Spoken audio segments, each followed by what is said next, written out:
Hello everyone, welcome to Ashok academy banking and law. आप सभी viewer का बहुत बहुत स्वागत है। ये वीडियो है जनरल अवेयरनेस का। जैसा कि पता है कि आप लोग का जो एग्ज़ाम है वो 30 अगस्त को है। ठीक है, 30 अगस्त को आपका एग्ज़ाम है। उसके रेफरेंस में ठीक है हम आपको क्या करा रहे हैं, जनरल अवेयरनेस। ठीक है, तो अगर आपका सपोर्ट रहा तो मेरी कोशिश है ठीक है कि आपका लगभग जितना मुझसे हो सकेगा मैं आपका प्रिपेयर करा दूंगा। ठीक है, तो सबसे पहले हम शुरू करेंगे जून का। जितने भी जून के मंथ के हैं वो हम कवर करने की कोशिश करेंगे। ठीक है, उसके बाद जुलाई का करने की कोशिश करेंगे। ठीक है, उसके बाद अगस्त के जो भी इंपॉर्टेंट हो गए वो भी करने की कोशिश करेंगे। तो 3 मंथ का मैंने सभी को बोला, जितने लोगों ने मुझे व्हाट्सएप किया था सबको बोला है कि 3 मंथ का काफ़ी बेहतर तरीके से करो, इतने अच्छे तरीके से करो कि आपको भी लगे कि मैंने कुछ काम किया है, कुछ बेहतर काम किए हैं। ठीक है, तो 3 मंथ का हमें ऐसा नहीं कि हमें 3 मंथ का ही करके पेपर देना है। टोटल आपको 6 मंथ और उससे 1 ईयर तक का पूरा करना है आपको, ये भी जान लीजिए, अगर आपको अच्छे नंबर गेन करने हैं। बट उनमें से जो 3 मंथ का, लास्ट 3 मंथ का, वो आपको बहुत ही बेहतरीन तरीके से, बहुत ही अच्छे तरीके से आपको उसे करना होगा। ठीक है, तो यहाँ पर हम जनरल अवेयरनेस की पहली क्लास शुरू कर रहे हैं, जिसका एग्जाम आपका 30 अगस्त को है। ये IBPS SO लॉ ऑफिसर 2025 का जो नोटिफिकेशन आया था, अभी 21 लास्ट डेट है। जिन्होंने फॉर्म को नहीं भरा है तो 21 जुलाई लास्ट डेट है। अभी आप उस फॉर्म को भर लीजिएगा जो भी एलिजिबल हो। साथ ही साथ जनरल अवेयरनेस जो है, special reference to banking industry का, आपकी किस में पूछा जाता है, राजभाषा अधिकारी में। तो जो भी स्टूडेंट देख रहे हैं उनके लिए भी ये वीडियो सफिशिएंट होगा।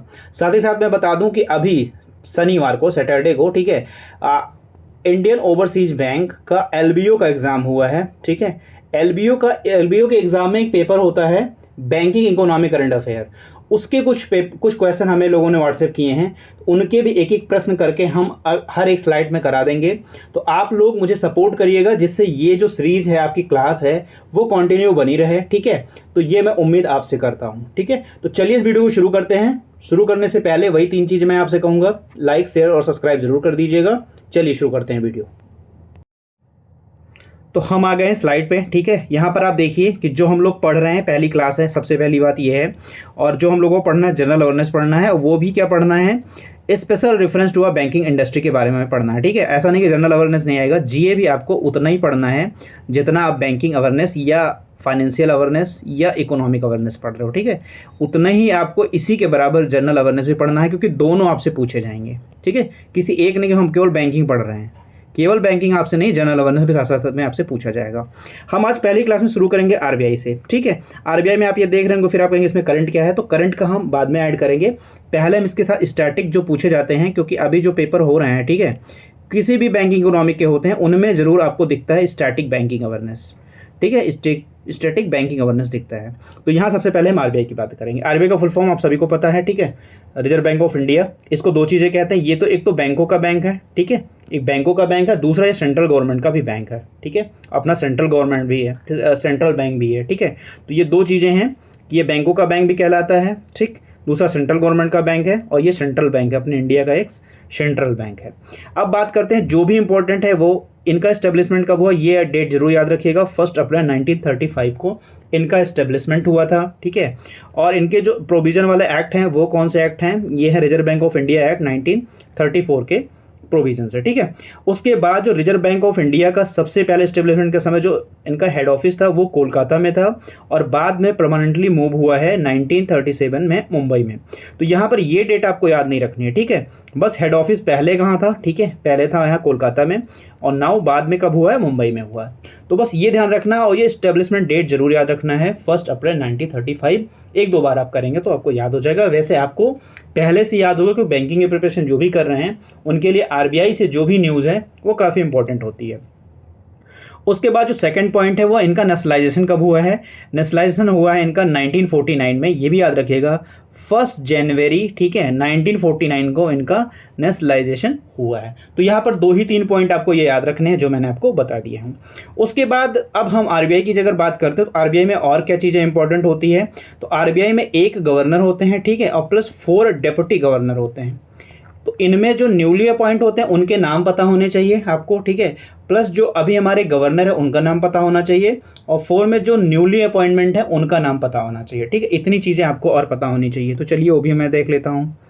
बाकी जो चीज़ें आप पढ़ सकते हो, समझ सकते हो, ठीक है। वीडियो बहुत बड़ा नहीं हो और आपका जो काम की चीज़ें हैं, क्योंकि क्या नहीं पढ़ना है ये ज़्यादा ज़रूरी है और क्या हमें पढ़ना है ये भी ज़्यादा ज़रूरी है, ठीक है। तो यहाँ पर आप देख सकते हैं ये एक गवर्नर हैं ये, ठीक है, और प्लस इनके साथ 4 डेप्यूटी गवर्नर हैं, ठीक है, 4 डेप्यूटी गवर्नर हैं। तो कौन इस समय गवर्नर है हमारे? श्री संजय मल्होत्रा जी आरबीआई के गवर्नर हैं, नाम जरूर याद रखिएगा। उसके बाद ये आपके 4 जो हैं डेप्यूटी गवर्नर हैं, जिसमें से 4th नंबर के और 5th नंबर के, ये याद रखिएगा, श्री स्वामीनाथन और डॉक्टर पूनम गुप्ता जी, ठीक है। ये डेप्यूटी गवर्नर 2 लोग हैं, वैसे 4 हैं, बट इनका अपॉइंटमेंट अभी नया हुआ है, ठीक है। तो ये याद रखिएगा कि किनका हुआ है। वैसे चारों के नाम अगर आप याद रखोगे तो आपको कंफ्यूज नहीं होंगे वहाँ पर ऑप्शन में, और आप यहाँ पर आंसर कर लोगे। तो ये हुआ आरबीआई के बारे में, ठीक है, और ये स्टैटिक है, जो भी आरबीआई के बारे में स्टैटिक है। उसके बाद अब हम करंट में देखेंगे। जैसा कि मैंने आपसे कहा है कि सबसे पहले हम जून का कवर करने की कोशिश करेंगे कि जून में जो भी इंपॉर्टेंट है वो हम कवर कर लें, ठीक है। तो ये ज़रूर याद रखिएगा। तो जून में जो अभी आपका मॉनेटरी पॉलिसी आया हुआ है, ठीक है, मॉनेटरी पॉलिसी जो अभी आपका जून में आया हुआ है वो यहाँ पर आप लोग देख लीजिए, ये चीज़ है, ठीक है। तो मॉनेटरी पॉलिसी कमेटी होती है एक, आपको पता ही होगा, ठीक है। मॉनेटरी पॉलिसी कमेटी होती है जो जितने भी हमारे ये मॉनेटरी पॉलिसी रेट हैं, ठीक है, like repo rate, reverse repo rate, cash reserve ratio, MSF और बैंक रेट, ठीक है। तो ये सारे रेट इस कमेटी में डिसाइड होते हैं, ठीक है। तो जो मॉनेटरी पॉलिसी कमेटी है उसकी कितने नंबर की मीटिंग हुई ये इंपॉर्टेंट है, 55th, ठीक है, मीटिंग हेल्ड हुई है, जून में हुई है। इस कमेटी में कितने मेंबर होते हैं? टोटल 6 मेंबर होते हैं। 6 में से 3 मेंबर जो होते हैं वो गवर्नमेंट ऑफ इंडिया के होते हैं और 3 मेंबर जो होते हैं आरबीआई के होते हैं। आरबीआई के 3 मेंबर में से जो है एक मेंबर जिनमें से होते हैं वो गवर्नर होते हैं, ठीक है, ये भी ध्यान रखिएगा। बट इनके नाम याद करने की नीड नहीं है कि ये कौन से गवर्नमेंट ऑफ इंडिया वाले 3 हैं और कौन इनमें से 3 है, बस याद रखिए 6 मेंबर होते हैं, ठीक है। 55th मीटिंग हुई है। और सबसे इंपॉर्टेंट चीज़ जो है monetary policy committee by monthly आती है। अगर 2 महीने पे आती है तो पूरे ईयर में कितनी आएंगी? 6 आएंगी। तो ये भी ध्यान रखिएगा कि मॉनेटरी पॉलिसी कमेटी जो है मॉनेटरी पॉलिसी जो है कितने मंथ पे आती है? तो ये बाई मंथ आती है, ठीक है, बाई मंथली आती है, ये भी ध्यान रखिएगा, ठीक है। अब हम बात करें इसमें डिसीजन क्या लिया गया है, क्या डिसाइड किया गया है रेपो रेट के बारे में, रिवर्स रेपो रेट के बारे में, कैश रिजर्व रेशियो के बारे में, एमएसएफ के बारे में और बैंक रेट के बारे में, ठीक है। तो यहाँ रेपो रेट क्या है ये भी जान लीजिएगा, 5.50% रेपो रेट है आपका करंट का। देखिए ये इंपॉर्टेंट है, बट अभी बाई मंथली तो जून में ये आया हुआ है, तो जून के बाद फिर से अगस्त में आएगा, ठीक है। अगस्त में करीब समझ लो 6 to 10 के करीब आएगा, ये फिर से आएगा, ठीक है। आपका पेपर 30 को है, तो ये चीज़ें आपको ज़्यादा ज़रूरी है कि याद रखें। साथ ही साथ अगर आप यहाँ पर ये चीज़ें लर्न कर लोगे, ठीक है, तो यहाँ पर आपको याद रहेगा, ठीक है। बस आपको कंपैरिजन करना होगा कि इसमें क्या इंक्रीज हुआ है या क्या डिक्रीज हुआ है, बस इतना कंपैरिजन करना होगा। तो कोशिश करिएगा यहीं पर याद कर लीजिएगा, ठीक है। तो रेपो रेट जो हमारा है 5.5% है, पहले था 6, ठीक है, 50 बेसिस पॉइंट को डिक्रीज किया गया है, इसलिए इस समय हमारा रेपो रेट है 5.5। अच्छा, रेपो रेट क्या होता है कमेंट करके जिनको भी पता है वो ज़रूर बताइएगा, ठीक है। अगर आपको नहीं पता है तो या तो पढ़ लीजिएगा या मुझे कमेंट करिएगा, तो अगले स्लाइड में हम एक एक करके चीज़ों को बहुत जल्दी में शॉर्ट चीज़ों में आपको मैं समझा दूंगा, ठीक है। रिवर्स रेपो रेट क्या होता है? 3.35, ठीक है, इतना परसेंट है इनका। कैश रिजर्व रेशियो 3% हो गया है, पहले था 4%, इनका 100 बेसिस पॉइंट डिक्रीज़ किया गया है, 100 बेस पॉइंट डिक्रीज़ किया गया है, इसलिए इस समय 3 हो गया है। अच्छा, कैश रिजर्व रेशियो क्या होता है कि बैंकों को, ठीक है, इस रेट पर जो पैसा है वो आरबीआई के पास रखना होता है, कैश के रूप में रिजर्व रखना होता है, ठीक है। तो ये चीज़ है 3% हो गया, पहले बिफोर था इनका 4%। एमएसएफ कितना है? एमएसएफ है 5.75 और बैंक रेट कितना है? 5.7। ये दोनों सेम है, तो ये भी चीज़ें याद रखिएगा। यहाँ पर एमएसएफ का फुल फॉर्म क्या है कमेंट में बताइएगा आप। चलिए मैं बता देता हूँ, मार्जिनल स्टैंडर्ड फैसिलिटी, ये होता है रेट 5.75 है। एक होता है एसएलआर, ठीक है, स्टैट्यूटरी लिक्विडिटी रेशियो होता है, उसका कितना परसेंटेज हम नीचे देख लेते हैं।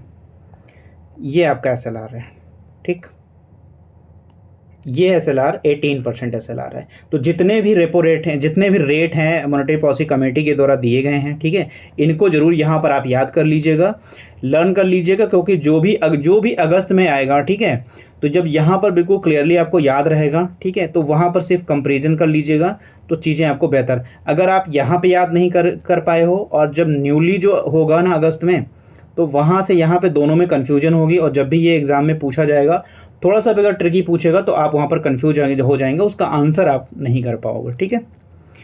अब हम देखते हैं, ये उसी के लिए जो रेट्स बताए हमने उसी के लिए बताए गए हैं, वो डिटरमाइन किए जाते हैं RBI के द्वारा, ठीक है, और यूज और मैनेज होते हैं मनी सप्लाई और कंट्रोल इन्फ्लेमेशन के लिए, ठीक है। अब जो मैंने आपको पहले में बताया था कि अभी सैटरडे को यानी 12 जुलाई को, ठीक है, इंडियन ओवरसीज़ बैंक का LBO का एग्ज़ाम होता है। LBO मतलब लोकल बैंक ऑफिसर, ठीक है, इनका एग्ज़ाम हुआ है। इनमें जो पूछा गया था वो बैंकिंग और इकोनॉमी का अवेयरनेस पूछा गया था, ठीक है। तो एक क्वेश्चन बहुत नहीं, जिन्होंने मुझे व्हाट्सएप किया है 20 क्वेश्चन लगभग पहले शिफ्ट का किया है और 39 क्वेश्चन लगभग सेकंड शिफ्ट का किया है। तो ये है हमारे पास इतने टोटल क्वेश्चन, लेकिन जो भी हैं करंट के ही हैं, तो उससे आपको एक आइडिया भी मिल जाएगा कि किस तरह के क्वेश्चन हमारे एग्जाम में होने के चांसेस आने के चांसेस हैं, ठीक है। तो यहाँ पर जो इंडियन ओवरसीज बैंक का एग्जाम उसमें पूछा गया था which of the following are, ठीक है, चूँकि पूरा प्रश्न नहीं है तो इसीलिए जो भी है उस हिसाब से एक चीज़ समझने का प्रयास करिएगा कि क्या पूछा गया था वहाँ पे। Which of the following are old uncurrent coin, ठीक है, यानी ये पूछा गया था इनमें से कौन सा अनकरेंट ओल्ड कॉइन नहीं है। तो यहाँ पर 4 ही ऑप्शन उसमें मिले हैं, तो ये चारों नहीं हैं आपके, ठीक है। वहाँ जो 5th वाला ऑप्शन होगा, ठीक है, जो भी ई वाला ऑप्शन होगा, या तो यहाँ पे ऑल ऑफ द अबव होगा, या यहाँ पे 1 रुपीज़ या 2 रुपीज़ या 5 रुपीज़ का जो कॉइन होगा, ये इस तरह का कोई ऑप्शन यहाँ पर होगा, ठीक है। जैसे मैंने आपको यहाँ पर भी दिखाने का प्रयास किया, ये देखिए, ठीक है। तो ये समझ लीजिए इस तरह का क्वेश्चन या तो पूछा गया नॉट ओल्ड करंट अनकरेंट कॉइन, ठीक है। तो यहाँ पर देखिए 1 रुपये का जो है यहाँ पर है, बाकी ये 3 जो हैं हमारे करंट में कॉइन जो है वैलिड नहीं है, वो इनवैलिड है। तो चाहे 25 पैसा कब का बंद हो गया है, 20 पैसा भी क्लोज हो गया है, बंद हो गया है, इनवैलिड ही है, 50 पैसा भी और 10 पैसा भी। तो ये सारे क्या हैं, हमारे ओल्ड अनकरेंट कॉइन हैं। यहाँ पर जो 5th ऑप्शन होगा, जो भी अगर किसी ने LBO का एग्ज़ाम दिया होगा और वीडियो देख रहे होंगे, तो यहाँ पर 5th वाला ऑप्शन क्या था वो भी आप बता सकते हैं। तो यहाँ पर इतना समझिए, बहुत ही ये जनरल सा क्वेश्चन है, आपको पता ही है कॉइन के बारे में, ठीक है। तो ये सारे हमारे क्या हैं, ओल्ड अनकरेंट कॉइन है, और 5th वाला जो भी ऑप्शन रहा होगा वही सही होगा, ठीक है। तो उम्मीद करते हैं ये क्वेश्चन आप समझ गए होंगे, ठीक है। यहाँ पे बहुत कुछ समझने वाली चीज़ नहीं है, बहुत ही सिंपल सी चीज़ है, आप लोग भी यूज़ करते हो। कि आप लोगों ने 50 पैसे का कॉइन नहीं देखा होगा, 10 पैसे का कॉइन नहीं, अब इस समय मार्केट में नहीं चल रहे हैं, ठीक है। तो आज के वीडियो में इतना ही है, शुरू करते हैं, ठीक है, अच्छे से शुरू करते हैं, आप लोग सपोर्ट जरूर करिएगा। तो नेक्स्ट हम सेकंड क्लास में मिलते हैं, ठीक है। जो भी होगा स्टैटिक और करंट दोनों को लेकर हम मिलेंगे, और कल जो हम लोग सोवरेन गोल्ड बॉन्ड के बारे में देखेंगे, सोवरेन गोल्ड बॉन्ड, और ये भी आपका इससे भी एक प्रश्न आपके एग्जाम में पूछा गया था इंडियन ओवरसीज बैंक में।